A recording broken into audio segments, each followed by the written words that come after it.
We live in interesting times. For the headlines. 2 people are killed and 11 others wounded when a video game tournament competitor goes on a shooting rampage. President Trump warns of violence if Republicans lose the midterms.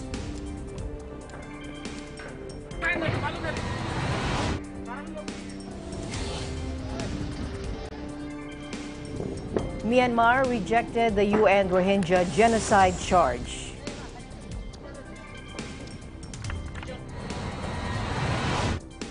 Puerto Rico says hurricane killed almost 3,000.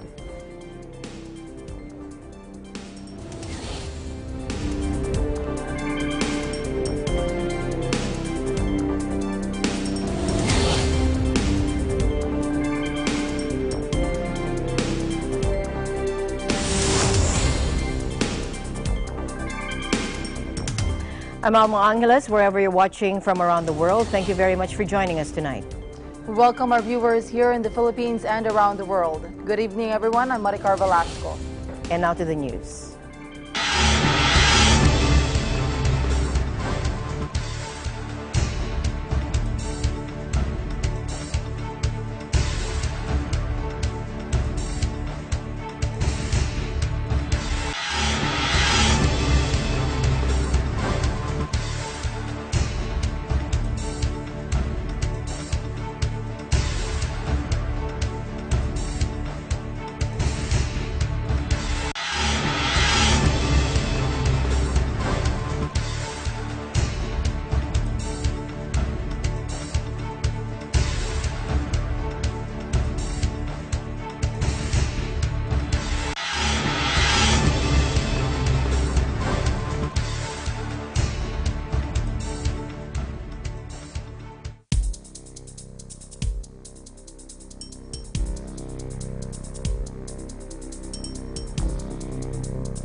Health is our most important.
7:30 hanggang alas 8 ng umaga.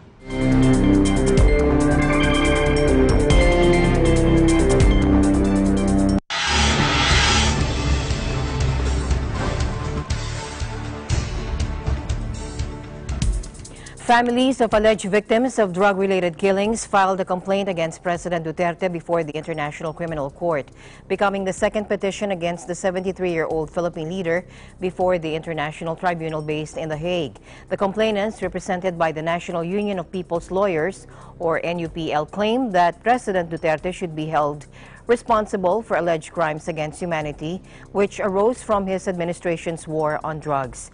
Former Bayan Muna Representative Attorney Neri Colmenares, who chairs the NUPL, alleged that more than 4,410 people were killed because of the drug war implemented by the Philippine National Police, Oplan Double Barrel. The petitioners filed a 50-page complaint before the ICC calling President Duterte to task for the extrajudicial killings of thousands of Filipinos and for alleged acts, inhumane acts, that caused great suffering to the victims and their families. They told the ICC in their petition that the alleged crimes committed through the war on drugs were so grievous and so heinous that it is of sufficient gravity to justify further action of the court. Malacanang, on the other hand, shrugged off the new communication filed against the president before the ICC, saying that it'll not prosper because local courts are still willing and able to exercise jurisdiction over them. Presidential spokesperson Harry Roque said the communication filed by the NUPL doesn't mean anything.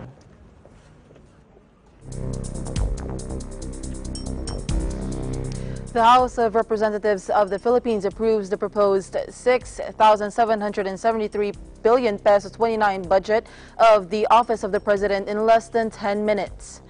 It was Albay Representative Ed Salagman who made the motion to approve the budget after representatives of the OP made the presentation. Representative Prospero Pichay seconded the motion. The proposed 2019 budget of the OP is higher than its 6 billion peso appropriation in 2018. Opportunity to reiterate our gratitude.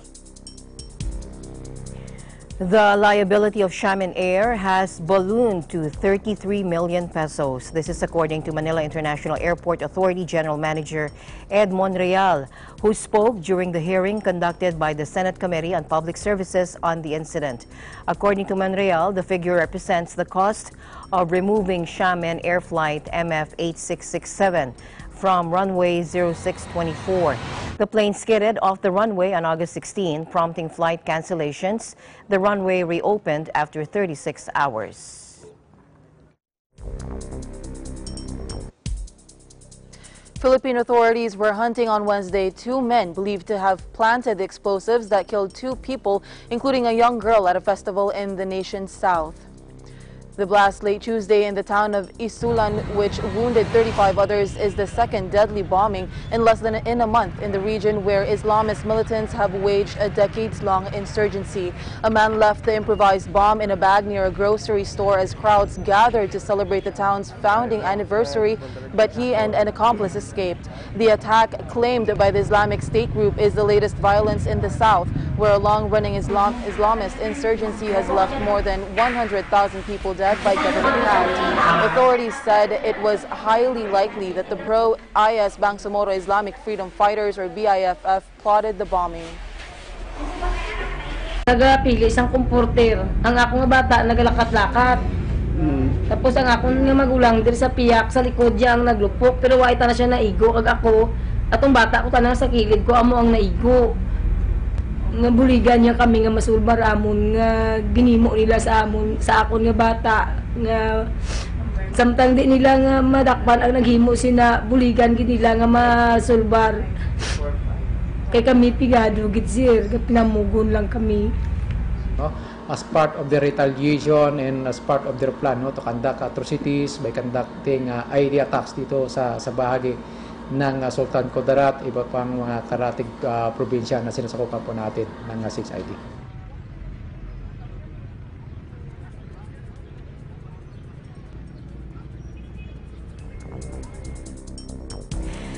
Myanmar rejected the findings of a UN probe alleging genocide by its military against the Rohingya. Take a look. Now, Myanmar has come under immense pressure this week over last year's military crackdown that pushed more than 700,000 of the Muslim minority into Bangladesh. Now, on Monday, a UN probe detailed evidence on allegations of genocide and crimes against humanity perpetrated on a massive scale towards the Rohingya, including acts of rape and sexual violence, mass killings, and imposing measures intended to prevent births. In a session of the UN Security Council, several countries, including the U.S., called for Myanmar's military leaders to be held accountable for its alleged crimes. But Myanmar rejected the remit of the UN mission in a typically defiant defense of its response to a crisis that has heaped international opprobrium on its civilian and military leadership.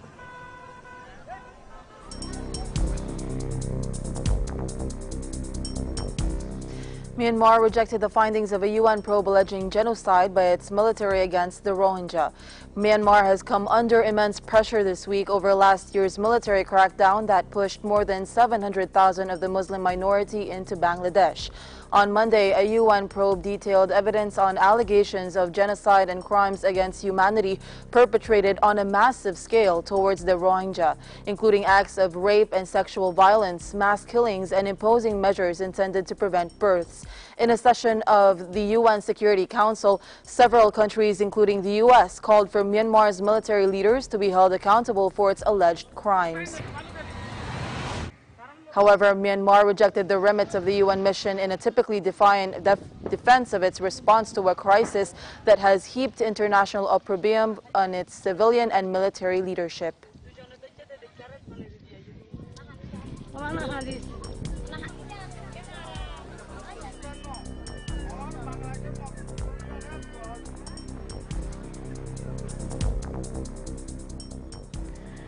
Russian President Vladimir Putin proposed a series of measures to soften controversial pension reforms in an apparent attempt to stem a fall in his approval ratings.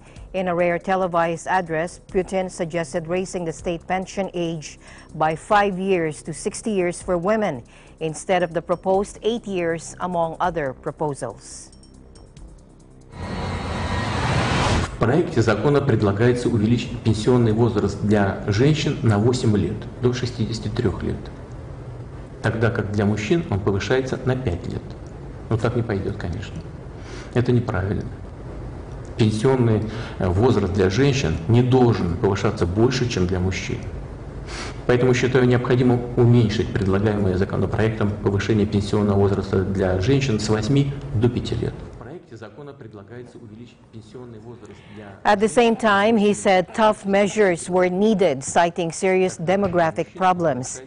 Now, in this rare TV address, Mr. Putin said the country's working age population was shrinking, making change essential.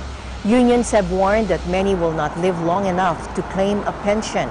Russian men have a life expectancy of 66, while for women it is 77, according to the World Health Organization.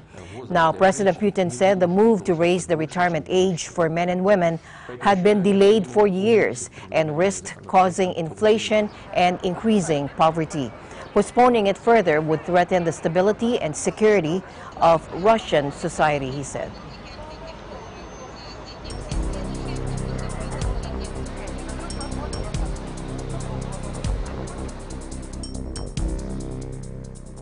U.S. President Donald Trump warned evangelical leaders that if Republicans lose control of Congress in the midterm elections, Democrats will institute change quickly and violently, the New Yorker Times has reported. At a meeting with those leaders at the White House on Monday, Trump said everything was at stake for his conservative agenda if his party loses in November, according to an audio tape of the meeting obtained by the Times. This November 6th election is very much a referendum on not only me, it's a referendum on your religion. It's a referendum on free speech and the First Amendment. It's a referendum on the much, Trump told the assemblage of the pastors and other Christian leaders gathered in the state dining room, according to a recording from people in the room.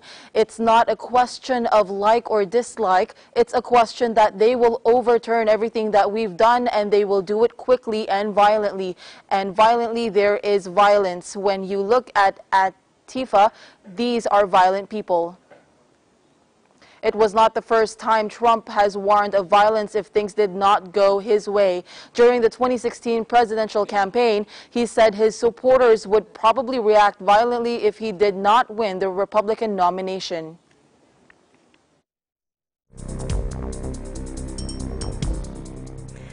Now in Yemen, the parties involved in the conflict have committed possible war crimes, according to UN-appointed investigators. The development follows more than a dozen visits to the war-torn country and neighboring states by the group of eminent experts on Yemen, which was set up by the Human Rights Council in Geneva.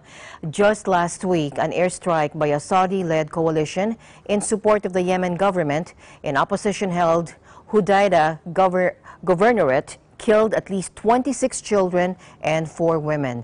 Now, despite meetings with coalition officials in Riyadh and Oman, investigator Charles Gadaway said that insufficient information had been provided about airstrikes. The report also highlights the Houthi opposition's role in causing reported civilian casualties by shelling urban areas, saying there are reasonable grounds to believe that additional violations may amount to war crimes. The highest direct cause of casualties is in fact the coalition airstrikes. There have been a large number of civilian casualties caused by coalition airstrikes. If the removal in the targeting process of the protections built in and designed to protect civilians, if the removal of those protections is such as to effectively undermine international humanitarian law, then yes, they may arise to violations of international humanitarian law, and in certain cases, provided the necessary intent is there, to war crimes as well. There are 3 main areas of concern. The first is obviously the hostilities themselves, the conduct of hostilities. And that is not just the coalition airstrikes, it is also the fighting in, for example, Taiz, where there is extensive shelling being carried out by the Houthis against the civilian population there. The second area of serious concern is the restrictions imposed by the coalition on the accessibility of the Yemeni population to vital supplies, food, medicine, fuel, etc. And the third area, which is of, I think, considerable concern, is detention. We have found that all parties appear to be carrying out what we believe to be arbitrary detention. The purpose of the list is that if an opportunity... U.S. Defense Minister Jim Mattis announcing the end of the suspension of Allied military exercises on Korean Peninsula, which was decided as a gesture of goodwill following the meeting of Donald Trump and Kim Jong-un.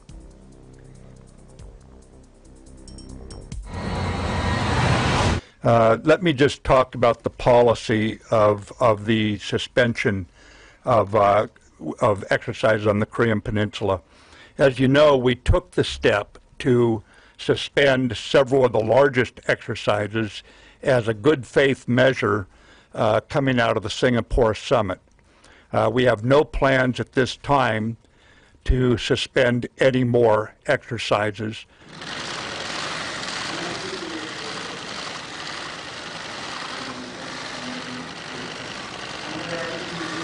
In June, after Trump met with Kim in Singapore, the United States said it would suspend select exercises with South Korea, including the large-scale Ulchi Freedom Guardian exercises slated for August, making good on a Trump summit pledge. Some 17,500 U.S. military personnel were due to take part in the Freedom Guardian drills. In June, Trump raised eyebrows by describing the exercises as war games and as provocative, a term used by the North. Mattis demurred when asked if a resumption of exercise could now be considered provocative.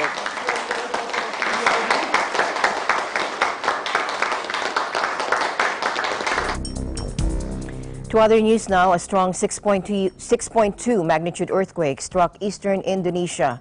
However, there was no tsunami warning or immediate reports of damage. Take a look. Now, according to the U.S. Geological Survey, the offshore tremor struck at a shallow depth of 8 kilometers, about 100 kilometers southeast of Kupang on the Indonesian portion of Timor Island. It was followed by a shallow 5.6 magnitude quake nearby. Witnesses described a powerful jolt from the first tremor, which lasted a few seconds, describing the incident as traumatic. However, Indonesia's disaster agency confirms things had quickly returned to normal. According to agency spokesman Sutopo Purwo Nugroho, local disaster mitigation agency officials are still monitoring the impact of the earthquake, adding there were no victims or damage.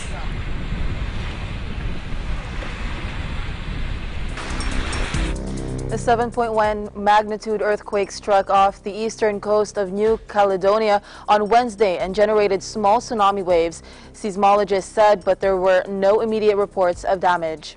According to the U.S. Geological Survey, the tremor hit at a depth of 27 kilometers or 16 miles in the southern Pacific Ocean, some 231 kilometers from the nearest town, Tadin, in the lightly populated Loyalty Islands.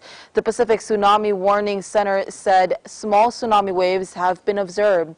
Geoscience Australia said shaking would have been felt throughout New Caledonia, but it put the damage radius at 103 kilometers well away from land. New Caledonia, a French overseas territory, is located within the Ring of Fire, a zone of tectonic activity around the Pacific that is subject to frequent earthquakes and volcanic eruptions.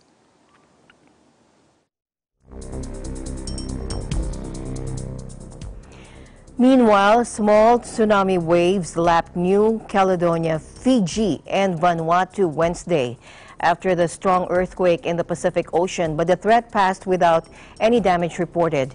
After the 7.1 magnitude quake struck off the eastern coast of New Caledonia, the Pacific Tsunami Warning Center said waves reaching 0.3 to 1 meter above the tide level were possible, but only minor sea level fluctuations were recorded, and the warning was soon called off. Now, despite this, coastal populations were urged to stay alert and follow instructions from local authorities.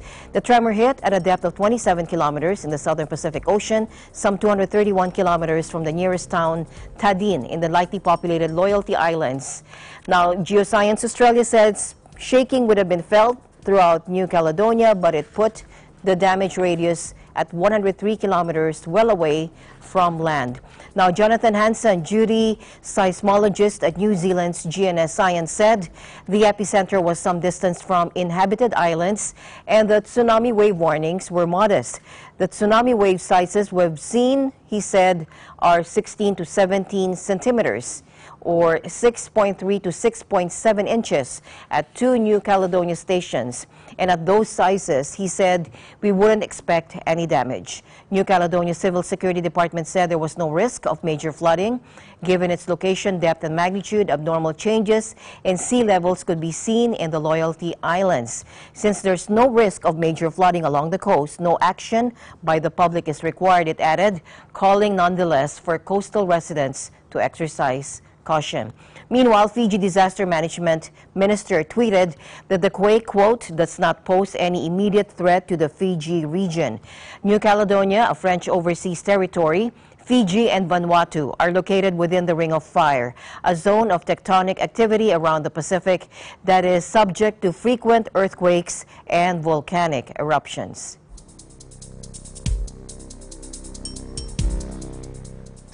The husband of a well-known actress in South Korea, Park Hae-mi, was involved in a drunk driving accident on Monday night.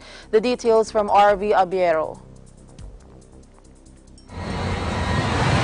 The husband of a well-known actress in South Korea, Park Hae-mi, was involved in a drunk driving accident on Monday night.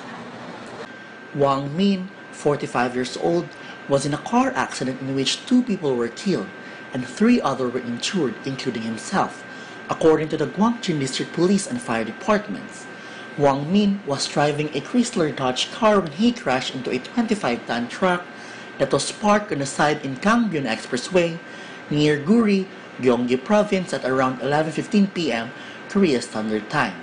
He told police he and the crew were on their way to have another drink after watching the Asian Games soccer quarterfinals between South Korea and Uzbekistan. The 2 people who died during the accident were my beloved students. I don't know how I can cope. I am scared, sorry, and deeply heartbroken, Park said in a phone interview with local media outlet E-Daily. Wang is said to be okay, and his blood alcohol was at 0.104%, above the allowed percentage for driving, and could be the reason to suspend his driver's license, police reported. The 4 other people involved in the accident were all said to be actors who are a part of Hae-mi Musical Company, a theater group founded by Park Hae-mi herself. The company is headquartered in Guri.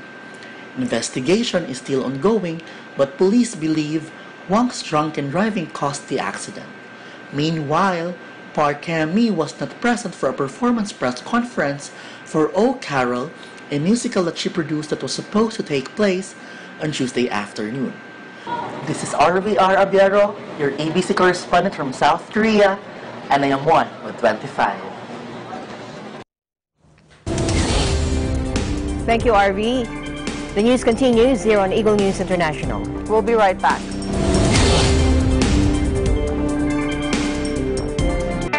Health is our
mag-provide na appropriate ratings sa lahat ng TV shows.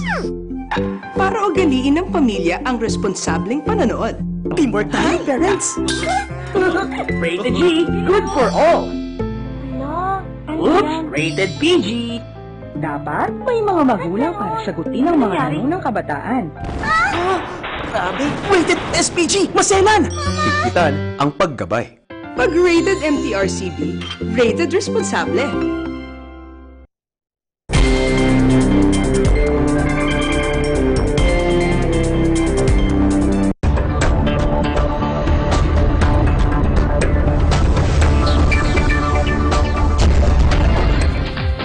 As Washington and Ottawa resume trade talks, Canadian Prime Minister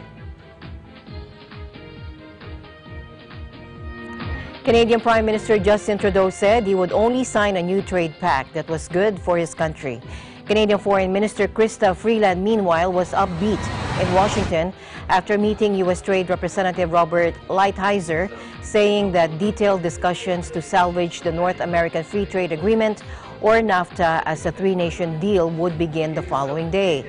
After months of intensive talks, the United States and Mexico announced an agreement Monday to thoroughly overhaul the 25-year-old Free Trade Pact. But President Donald Trump suggested he could cut out Ottawa. Trudeau said they will engage in a positive way and look forward to ultimately sign a deal as long as it's good for Canada and good for the middle-class Canadians. Nous allons travailler de bonne foi, de façon constructive, présente, mais nous n'allons signer qu'un accord qui est bon pour le Canada, bon pour les Canadiens de la classe moyenne. Mexico's President Enrique Peña Nieto and President-elect Andres Manuel Lopez Obrador both said NAFTA should remain a trilateral deal. The outlines of a NAFTA 2.0 are now on paper, including new provisions on auto trade with higher percentage of locally produced components, tougher worker protections, and a provision to review the deal every 6 years. But sticking points remain with Canada, including its dairy market and how to handle some disputes among NAFTA partners. That he could go ahead without Ottawa in the new agreement, adding that he would take a tough line with Canada on autos and dairy tariffs, long a source of tension between the neighboring countries. But Trudeau vowed not to give in to Washington's demands to dismantle Canada's supply-managed dairy market. My position on defending supply management has not changed. We will defend supply management. We have been encouraged by the progress made by our NAFTA partners over the past weeks. This was an important step to moving forward on renegotiating and improving NAFTA.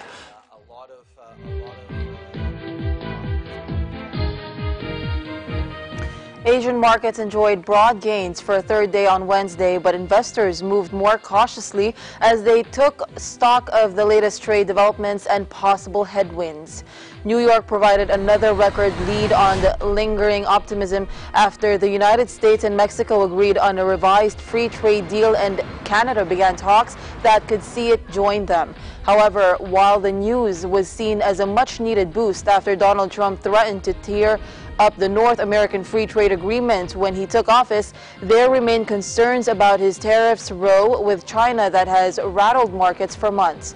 Washington could soon also impose levies on $200 billion of Chinese goods, which would come on top of the $50 million already being hit. Still, for now, traders are upbeat. Tokyo finished 0.2% higher, a seventh straight gain. Hong Kong added 0.2%, Sydney rose 0.8%, and Singapore edged up 0.1%, while Seoul put on 0.3%. Wellington and Taipei saw sharp gains, but Shanghai ended down 0.3%. British Prime Minister Theresa May pledged to prioritize investment in Africa as she started a visit to the continent to seek new trade deals during preparations to leave the European Union. Take a look. My ambition is for the UK to be the #1 G7 investor in Africa by 2022. As we discussed in London, the UK fully supports your drive, Mr. President, to attract more investment to South Africa so as to create jobs and economic growth. And I want to see British companies play a central role in helping you achieve your ambition. My ambition is for the UK to be the #1 G7. Supermarket shelves are emptying and prices are rising 1 week after the Venezuelan government set up new economic measures to solve the crisis in the country, which some may fear have worsened the situation.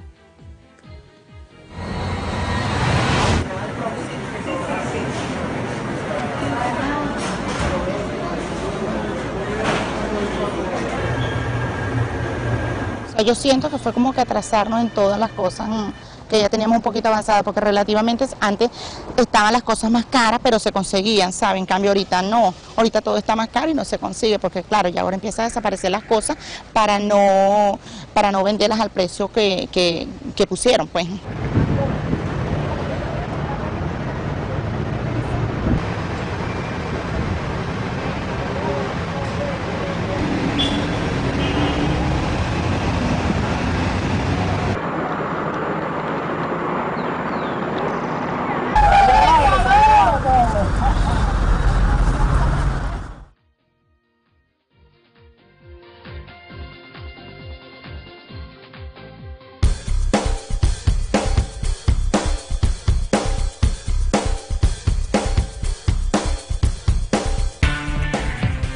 U.S. President Trump stepped up his criticism of internet firms hours after attacking Google over what he called bias against him and his supporters. Take a look. I think what Google and what others are doing, if you look at what's going on at Twitter, if you look at what's going on in Facebook, they better be careful because you can't do that to people. You can't do it. We have literally thousands and thousands of complaints coming in, and you just can't do that. So I think that Google and Twitter and Facebook, they're really treading on very, very troubled territory, and they have to be careful. It's not fair to large portions of the population. Okay? The comments come after the president last week slammed social media firms for what he claimed was suppression of conservative voices, and Tuesday's tirade against Google that claimed new search results were rigged to favor left-wing media.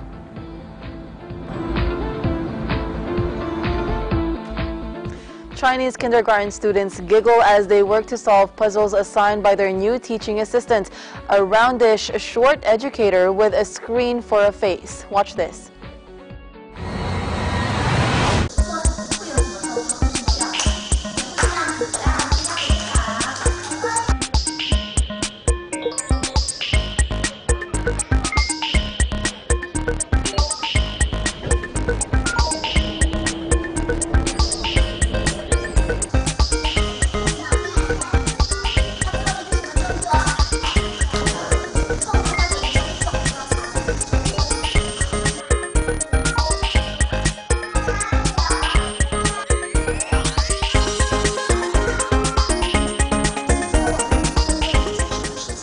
现在的知识传授不仅仅只是说老师教小朋友学，也希望他们可以主动的通过这个世界里面的不同窗口去探索世界里面的各种知识呀，各种有趣的事情。那我们 Keiko 可以作为其中的一个很好的窗口。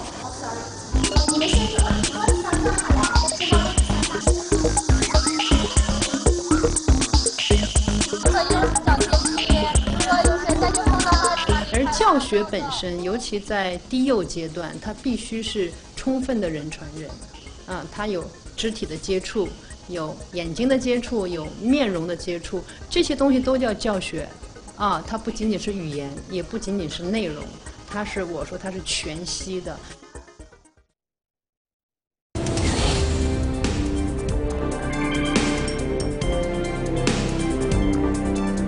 Eagle News International will be right back. Stay tuned.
Lunes hanggang Biyernes, alas 5 ng umaga, dito lang sa Net 25.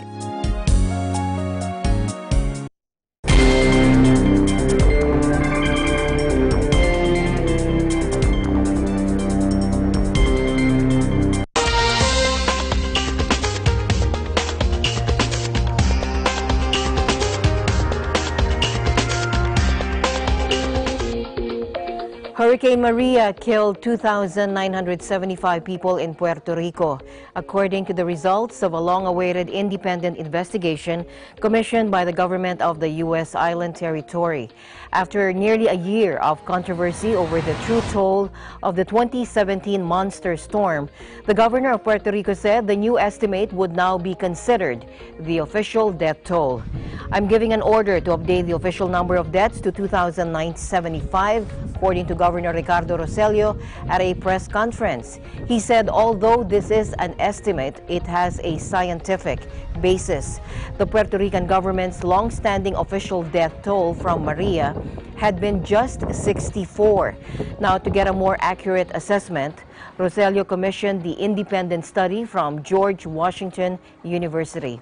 The study tracked excess deaths related to the Hurricane Maria from September 2017 to February of 2018 and found the toll was 22% higher than the number of deaths that would have been expected during that period in an average year without such a deadly hurricane. A separate study by Harvard University earlier this year estimated that around 4,600 people had died in the 3 months following the storm.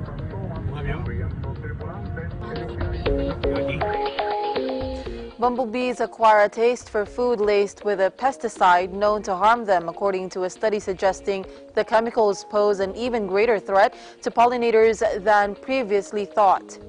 In experiments, researchers showed that bees initially put off by sugar water containing neonicotinoids, that most widely used class of insecticide worldwide, soon started seeking them out to the exclusion of untainted food. The findings were published Wednesday in the journal Proceeding of the Royal Society Bee. Earlier research has shown that neonicotinoids disrupt the ability of bees to reproduce and lower their resistance to disease. Even when the position of their feeders was switched, the pollinators made a beeline for the one laced with insecticide. Neonicotinoids target their nerves receptors in insects much in the way nicotine, the addictive ingredient in tobacco, does in humans and other mammals. Unlike contact pesticides, which remain on the plant surface, this ingredient is absorbed by seeds and transported to leaves, flowers, roots, and stems as the plant grows. Several countries have banned this form of the insecticide, mainly due to its impact on nature's little helpers.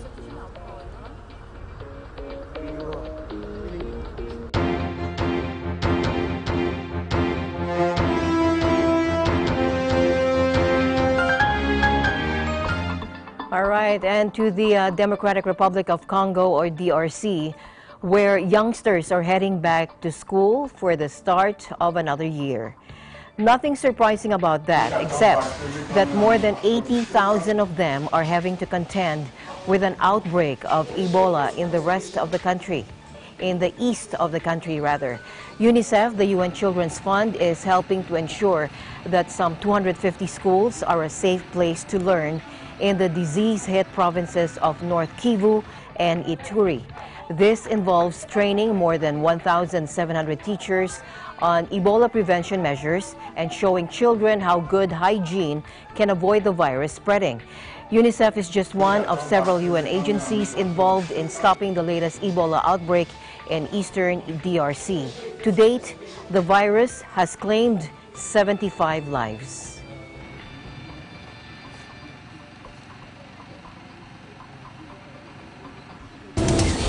Eagle News International will be right back. Stay tuned.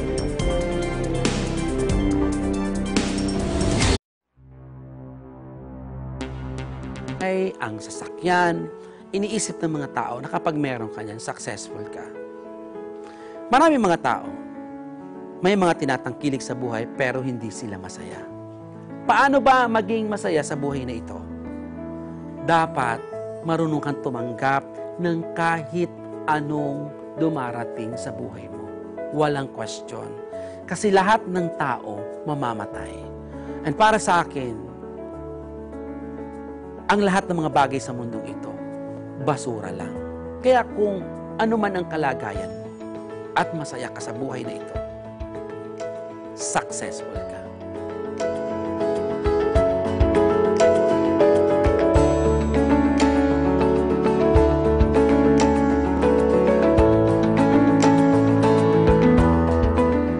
Agila Balita, Lunes hanggang Biyernes, alas 7:30 hanggang alas 8 ng umaga.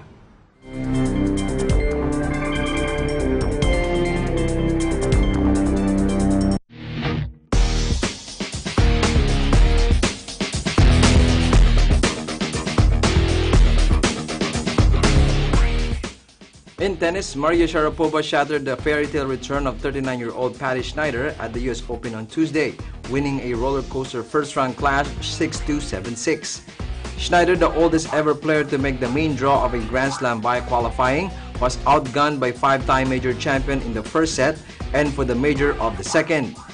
However, she bravely battled back from 1-5 down to 6-6, showing the sort of ability and courtcraft. She won her 11 titles and once took her to 7 in the world rankings. She even saved 3 match points in the tiebreaker before Sharapova's 23rd winner of the night sealed victory shortly before midnight. Sharapova will face Romania's Soronia Cristea for a place in the last 32. In the Asian Games, Rojen Ladon gave the Philippines a timely lift on a medal-less day for the contingent on Tuesday in the 18th Asian Games. The 2016 Olympian beat Kazakhstan's Azat Mametov by the skin of his teeth in the men's flyweight division. The 2016 Olympian beat Kazakhstan Azat Mametov by the skin of his teeth in the men's flyweight quarterfinals, providing the highlight on a relatively quiet day for the Philippines delegation. Ladon prepares for the semifinals where he will be facing Yuttapong Tongdi of Thailand on Friday. Meanwhile, Christian Stan Harninger had 27 points and 13 rebounds as the Philippine men's basketball team beat Japan 113-80 to atone for its sorry loss to Korea in the quarterfinals. The basketball squad will fight for the 5th place finish on Friday against either Syria or Indonesia. Marjeline Didal took the gold medal by winning the women's street event in the skateboarding at Jakarta Sports Complex in Palembang, assuring the country's best finish in the Asian Games in 12 years. The 19-year-old Cebu City native scored 30.4 points in the 7 attempts to beat out Isakaya of Japan after the later tallied 25 points. Bungan Nyimas of Indonesia scored 19.8 to claim the bronze medal. Didal is one of the stars of the growing skateboarding scene back home in the Philippines. This year, she earned the distinction as the first Filipina to be invited to compete in the X Games in Minneapolis. The result means all 4 gold medals by the Philippines in this quadrennial showpiece have been won by women, counting Heidelin Diaz's victory in weightlifting and the double gold sweep of women's golf team led by Yuka Saso. The Philippines climbed to 16th spot in the medal tally with 4 golds and 13 bronzes, already its best finish since claiming 4 golds, 6 silver and 9 bronze medals in the 2006 Asian Games in Doha, Qatar. Meanwhile, these are the medals standing in the 2018 Asian Games.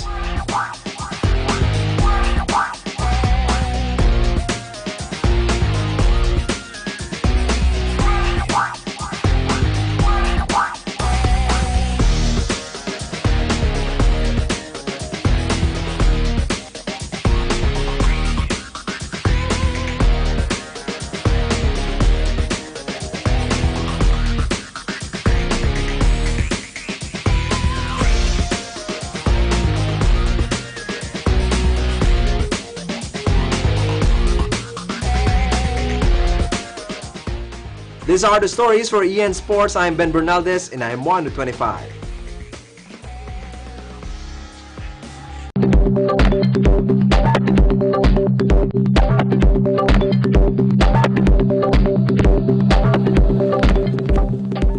Yang Yang, a panda at Australia's Scotburn Zoo, is painting 100 works with a custom-made bamboo brush. Her unique works of art are to be sold with a certificate of authenticity for €490 each to raise funds for an illustrated book about the zoo's pandas. Take a look. Ja, goed maakt ze dat.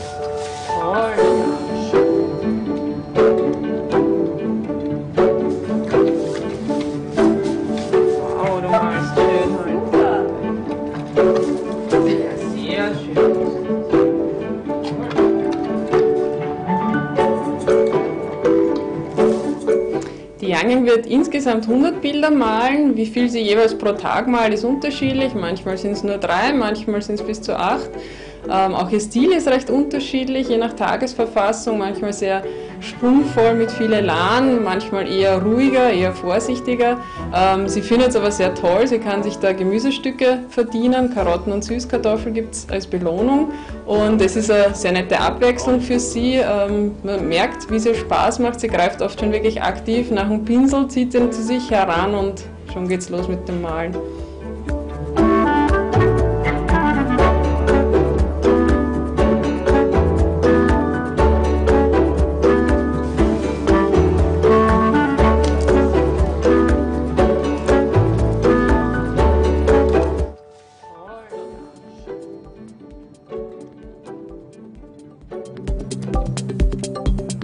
And finally in our news, the abdication of Japan's Emperor Akihito next year will be quite literally the end of an era.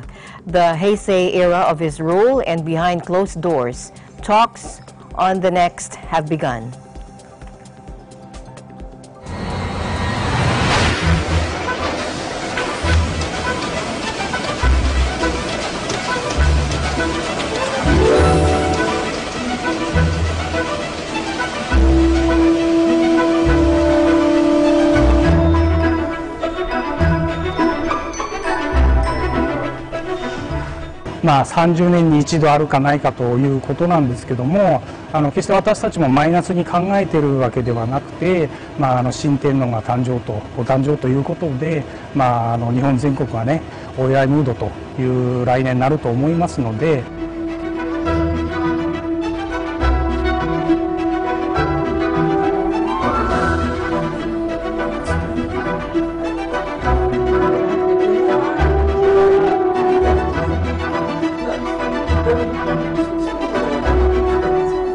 要するにお元気なうちに次の代のことを考えるのが不敬であるという、そういう意見がものすごく強いんですよ。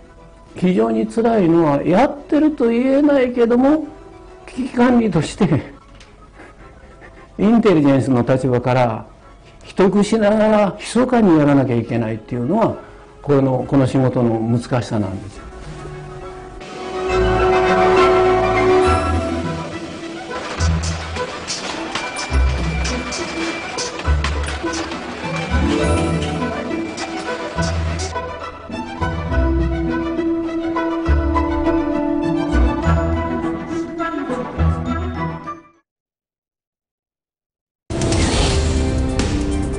Don't forget to like us on Facebook, follow us on Twitter and Tumblr. Also check out our boards on Pinterest and pictures on Instagram. I'm Maricar Velasco. Thanks for joining us. And that's it for tonight's broadcast. I'm Alma Angeles and we're one with 25.